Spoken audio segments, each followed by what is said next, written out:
So hello mga Kabil Magic, no? Try natin tong Perry LCBA kung malakas siya tumargo, no? Ayan, lakas mga Kabil Magic, no? Wala siyang bitin pang sargo mga Kabil Magic. So ito naman yung kay Idol Ibis, no? Shoutout sa'yo Idol Ibis. Pag-check out mo ng Perry LCBA natin, 6,500 pesos lang yan Idol Ibis, no? Yung check out mo ng Perry LCBA natin, no? Ayan, nakikita nyo kung gaano kaganda yung Perry LCBA natin mga idol. Ayan, no?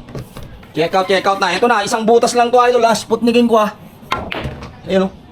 Kaso lakas. Ito na mga Kabil Magic. Babanda tayo. Bakit ng pagka-sputnik nya? Ayan o. Baliwalo mga Kabil Magic. Ito na. Uy, tama na mga Kabil Magic naman. Ito na no. Ang ganda. Baliwalo talaga yung tinira ko sa ano Tinira ko sa 4. Doon baka pwede na tayo mag trending nito, idol. No, ito na. Gagamit na yung jump cue. Magagamit yung jump cue ng Perry LCBA natin mga Kabil Magic, no. Ayan.